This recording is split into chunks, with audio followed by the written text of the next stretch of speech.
The teasers dropped, the fandom went silent. In an instant, the entire K-pop world was turned upside down. Oh, completely upside down. Right. Today's headline: My little old boy celebrity lives in reality rumors. What started as, like, a seemingly innocent variety show flirtation just unearthed a 15-year nightmare. Welcome to Starscope K-Report. Join Eric and Minji as they ride the Hallyu wave, uncovering the biggest K-pop comebacks, shocking industry controversies, and major K-drama updates. From internet-breaking rumors to historic chart milestones, we dive deep into the world of Korean entertainment. So for this deep dive, we're dissecting a broadcast that has just completely monopolized the cultural conversation in South Korea. It's everywhere. You literally can't escape it. Yeah, exactly. We're looking at the SBS hit show My Little Old Boy, and specifically, we're focusing on a first-generation K-pop idol's genuinely terrifying confession of dating violence. It's so heavy. It is. But then there's this entirely unexpected romance rumor that immediately followed with a veteran actor. Like, for you listening, have you ever found yourself tearing up at a reality show only to realize you're being subtly manipulated by the background music and, like, the editing? Oh, definitely. The variety show trap. Right. As a viewer, you're caught in this weird ethical and emotional trap today. So let's just unpack the mechanisms behind this broadcast, because it is fascinating. It really is. Because when the visuals of the first gen speak, and by visuals I mean the members officially designated by their agencies as the face of the group, the fandom listens. They absolutely do. But honestly, no one was prepared for the gravity of this. Yeah. The shockwaves that went through K-net's, the domestic Korean netizens when Lee Hee-jin opened up were massive. Yeah. It wasn't just like a celebrity anecdote. Yeah. It felt like a collective shattering of an illusion. Totally. And I think we have to set the historical stage here to really understand why this hit the public so hard. So Lee Hee-jin debuted in 1997 with Baby V.O.X. Absolute legends. Right. They were one of the foundational pillars of the golden age of girl groups. We are talking about an era where idols were heavily manufactured to be completely untouchable. Oh, the standards were unreal back then. Exactly. They had to achieve an all-kill on the charts, meaning hitting #1 on every single major music ranking simultaneously. And they had to do all that while maintaining this flawless, almost robotic public image. The pressure of that era was, it was suffocating. And Baby V.O.X has been heavily back in the spotlight recently, which adds to all of this. They have, yeah. They had a monumental comeback as a complete group at the 2024 KBS2 Gayo Daechuk. Yep. And that performance, that happened after an 18-year hiatus. 18 years. That is a lifetime in K-pop. It is. So fans were already in this highly nostalgic, deeply protective headspace. Seeing them together again felt like reclaiming a piece of pop culture history. Which makes the June 28th broadcast of My Little Old Boy so jarring. Like, you have this celebrated star riding a massive wave of public goodwill, and she drops a confession that forces us to reevaluate her entire adult life off stage. It changes everything. Yeah. She admitted that her last relationship was in her early 30s. For 15 years, she confessed she was, quote, afraid to meet men. Just think about the psychological weight of that timeline. A decade and a half spent hiding from romance and really just basic human connection because the trauma was so paralyzing. It's heartbreaking. It really is. For a first-generation idol who spent her youth performing songs about love and heartbreak, the reality of her own life was this profound, silent isolation. And the factual details provided in the MK News report are severe. Like, this wasn't just a bad breakup or a simple mismatch of personalities. No, not at all. Her ex-boyfriend cheated on her, he stole from her financially, and most terrifyingly, he literally confined and imprisoned her. Hearing those words spoken out loud on a major broadcast network is, well, it's a watershed moment. Yeah, it really shook people. It highlights the brutal duality of the idol system. They project constant joy and perfection, but behind closed doors, they are vulnerable to the exact same abuses as anyone else. And often with less recourse, right? Exactly.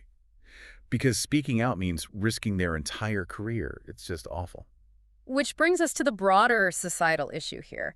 MK News published statistics showing that dating violence cases in South Korea climbed 54.3% over just 3 years. That is a staggering jump. Yeah, it jumped from 57,305 reported cases in 2021 to over 88,000 in 2024. But let's look at the mechanism behind that number. Like, is violence actually spiking that dramatically? Well, the underlying consensus among sociologists is that the violence itself isn't necessarily skyrocketing. What we're actually seeing is the lifting of a massive social stigma. Oh, that makes sense. Yeah. Historically, dating violence in South Korea was dismissed as just a lover's quarrel or a private matter. But when high-profile women like Lee Hee-jin speak out on national television, they give ordinary citizens permission to go to the police. They validate the trauma. Exactly. That's the real power of a broadcast like this. Yet the legal framework is still playing catch-up, because South Korea currently doesn't have a standalone dating violence law.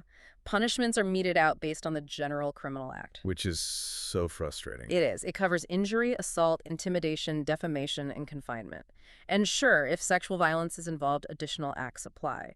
But because there isn't a specific domestic or dating violence framework in these non-marital cases, victims really struggle to get immediate, specialized protection, like restraining orders. And that legal gap makes her 15 years of silence completely understandable. Totally. She actually laid some groundwork for this revelation recently on YouTube, on the Jae-jin Sisters Cross channel. Oh, right. I saw that clip. Yeah. She sat down with her former group mates and admitted she had a history of meeting tough men who drained her financially. She said with this really bitter laugh that she felt like she'd met all the bad men in the world. Yeah, and during that YouTube segment, a fortune teller actually advised her to look for character and sincerity over money. They noted her tendency to attract economically dependent men. It's just so sad. It is, and it prompted her fellow member Im Won-hye to joke that she should just close her eyes and meet someone by drastically lowering her standards. Which is like the classic sisterly defense mechanism, right? Yeah, using humor to deflect. Exactly, using humor to deflect from a heavy reality. But underneath the joke is the tragic reality that she couldn't simply close her eyes and take a leap of faith. The trauma was this physical and emotional barricade. Yeah. The fandom's reaction wasn't just sympathy, it was a deep, empathetic grief for the years she lost to fear. But just as the internet was processing this incredibly dark confession, and this is why K-entertainment is just a roller coaster, netizens uncovered a totally unexpected plot twist. A huge pivot. And I promise you, it's a plot twist no one saw coming. It gave the entire K-pop community cognitive whiplash. Like, we went from analyzing severe trauma to decoding a sudden pink scandal. Yes. For the newer listeners, a pink scandal is the Korean entertainment term for a blossoming romance rumor. From heartbreak to a sudden pink scandal, just like that. So let's introduce the other half of this unexpected pairing. Actor Im Won-hee. Now, for those unfamiliar with his resume, he's 55 years old. He debuted in films back in 1998 with The Happenings, and he is just a beloved staple on Korean television. He really is. He's everywhere. Yeah, and he married in 2011 but divorced after 2 years. In Korean society, divorce still carries a specific social weight, and he has been living the divorced single life for 14 years, often like playing up his awkwardness on television. He is the ultimate familiar, comforting presence. As a regular on My Little Old Boy, he projects this clumsy, very earnest, single uncle energy. Really? He's completely unpretentious, which honestly makes him the polar opposite of the polished, aggressive men Lee Hee-jin described in her past. And this sets the stage for the main event on the show, and when he invites Lee Hee-jin to his house to give her driving lessons. Which, by the way, the confined space of a car is a classic, tension-filled romantic comedy setup. Oh, 100%. But before they even get to the car, he personally cooks pasta for her at his home. And this is where his variety show persona really shines.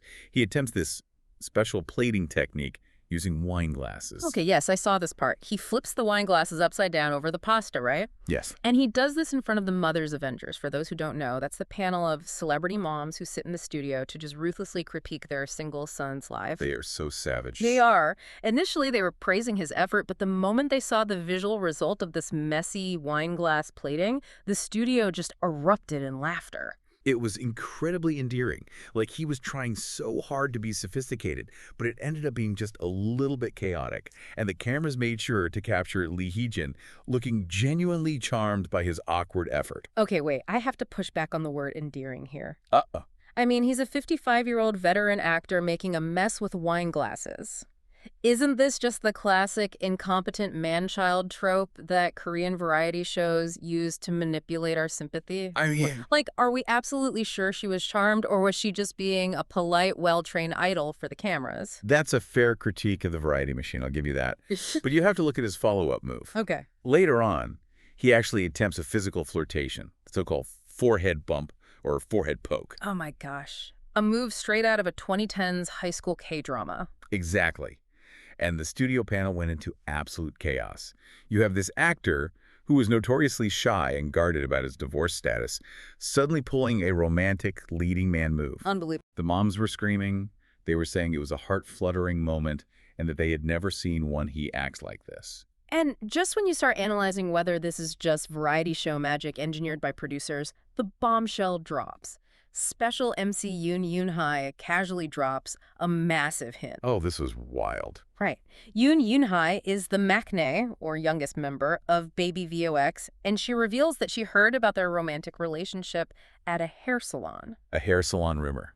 I cannot stress enough, in the K-entertainment world, salon gossip is the underground currency of truth. It really is. That's where all the tea is spilled. When the maknae basically outs the pink atmosphere on national television, the entire fandom stops breathing. She essentially validated that the sparks weren't just for the SBS cameras. And if we trace the timeline back, this isn't their first rodeo together on camera. We have to look at the context from Channel S's show, Im Won-hee's Gourmet Propagation. They traveled to Jeollanam-do, joined by another Baby V.O.X member, Kan Mi-yeon. Yeah, and during that trip, the dynamic was already shifting.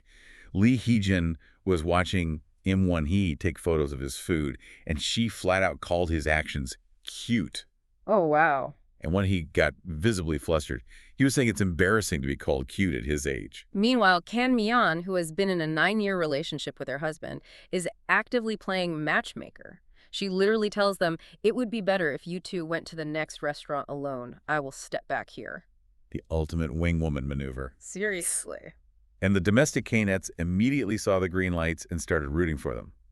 But international fans are like dissecting the clips frame by frame, trying to figure out if this is a genuine romance or just a highly skilled multi-network scripted narrative. Yeah, and hey, if you love staying updated on the intricate details of your favorite idols and decoding these wild industry rumors, make sure you're subscribed to Starscope K-Report. We've got even bigger scoops ahead. Hit that subscribe button. But let's tackle the core question here.